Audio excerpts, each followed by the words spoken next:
Assalomu alaykum hurmatli vatandoshlar va odatdagi yangiliklarimizni boshlaymiz. Boshlashdan oldin katta iltimos, meni ko'rayotgan bo'lsangiz, podpiskani bosinglar. Podpiska bizning kanalimizga rivojlanishiga juda ham yordam beradi. Iltimos, shuni bosib qo'yinglar. Musofirdagi yurtdoshlar diqqatiga.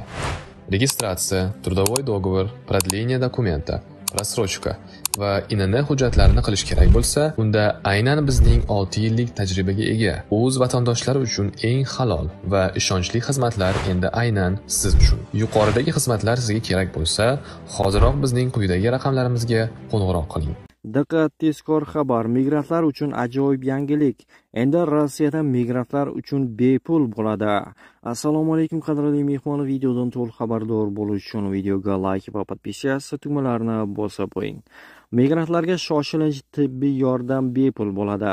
Rossiyada muhojirlarga favqulodda holat yoki kasallikning kuchayishi vaqtida bepul tibbiy yordam ko'rsatiladi. Bu haqda Rossiya Federatsiyasi hukumatining qarorida aytilgan. O'tkir kasalliklar, surunkali kasalliklarning kuchayishi holatlarida tibbiyot tashkilotlari tomonidan shoshilinch tibbiy yordam xorijiy fuqarolarga bepul ko'rsatiladi, deyiladi xabarda. Ushbu qoida Rossiya Vazirlar Mahkamasi tomonidan qabul qilingan chet elliklarga tibbiy yordam ko'rsatishning yangilangan qoidalarida belgilandi. Ushbu qoidalar 2025-yil 1-sentyabrdan kuchga kiradi va 2031-yil 1-sentyabrgacha amal qiladi. Moskvada Andrey Belousov o'zbekistonlik hamkasbi Shuhrat Xolmuhammedov bilan uchrashdi. Belousov O'zbek SSRning ulug' vatan g'alaba qo'shgan hissasini qayd etdi hamda Qizil maydondagi paradda o'zbek harbiylarining ishtirokini muhim deb atadi. Tomonlar 2026-2030 yillarda harbiy sohada Rossiya va O'zbekiston o'rtasidagi strategik sheriklik dasturini amalga oshirish rejasini imzolashdi. Mironov migrantlarga davlat hisobidan uy-joy berilishidan norozi. Deputat Sergey Mironov Rossiya bosh prokurori Igor Krasnov nomiga maktub yo'llab migrantlarga davlat hisobidan uy-joy subsidiyalar va sertifikat berilishining qonuniyligini tekshirishni so'radi. Bu haqda TASS xabar berdi. Rossiya Federatsiyasi fuqarolarning huquq va qonuniy manfaatlarini ta'minlash bo'yicha sababdor shaxslar harakatlari subsidiya va uy-joy sertifikatlarining qonuniyligini tekshirish uchun viloyat prokuraturalariga ko'rsatma berishingizni so'rayman, deyiladi deputat maktubida. Mironovning ta'kidlashicha, so'nggi vaqtlarda yaqinda Rossiya fuqaroligini olgan shaxslar tomonidan uy-joy subsidiyalari va sertifikatlarni noqonuniy olish holatlari ko'paygan. Kechagi migrantlarga davlat byudjeti hisobidan uy-joy berilishi va bu jarayonda mamlakatning muqim aholisi yillab uy-joy sharoitini yaxshilay olmayotgan insonlar chetda qolib ketayotgani xavotirli holatlar, dedi deputat. Uning so'zlariga ko'ra, uy-joy sertifikatlari ajratish mexanizmi yetarlicha ishlab chiqilmagan. Beriladiganlar ro'yxati jamoatchilikdan yashiriladi.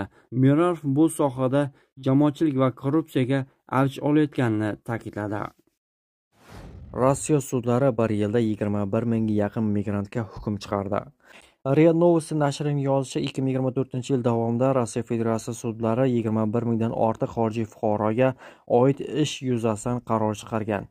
Jumladan MDH davlatlar fuqarolariga nisbatan 20,151 ta, boshqa davlatlar fuqarolariga nisbatan esa 987 ta sud qarori chiqarilgan. Shuningdek, fuqaroligi yo'q shaxslarga oid 815 ta ish ko'rib chiqilgan.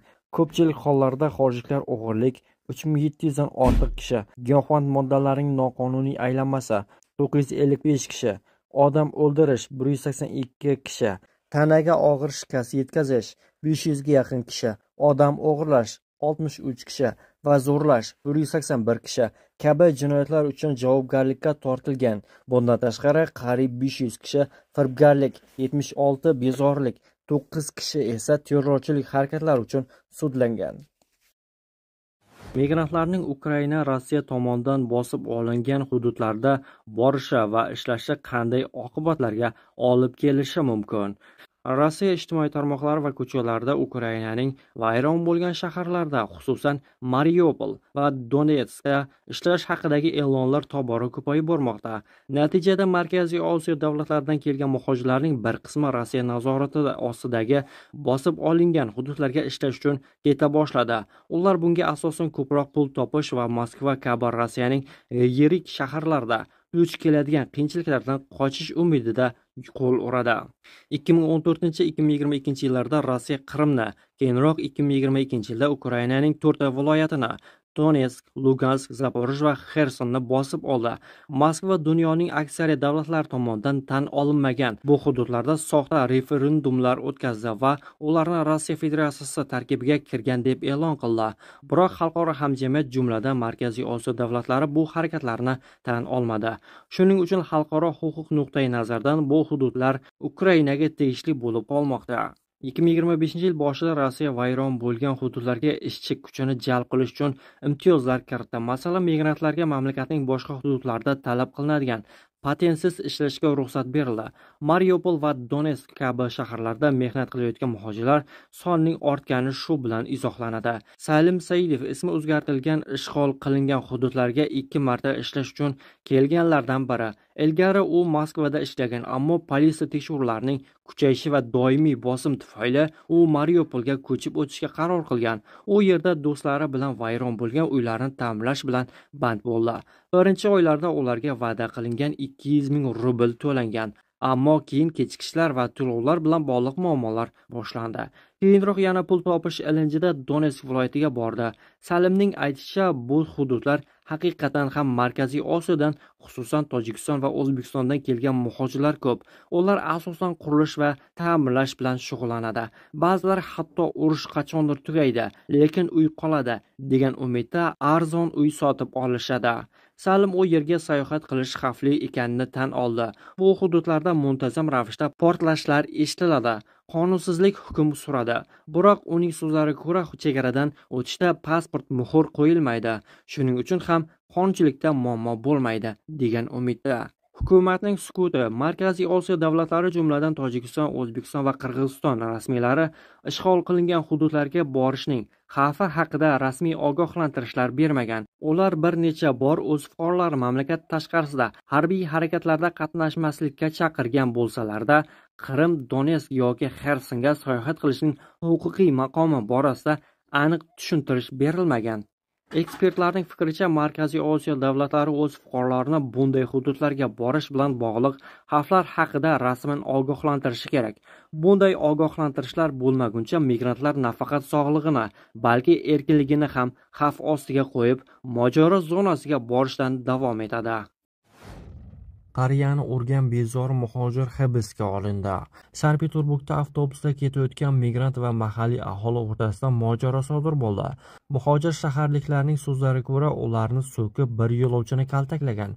Hodisa 4-may kuni 191 sonli avtobusda sodir bo'lgan. Yo'lovchilar salonga yig'ilgan.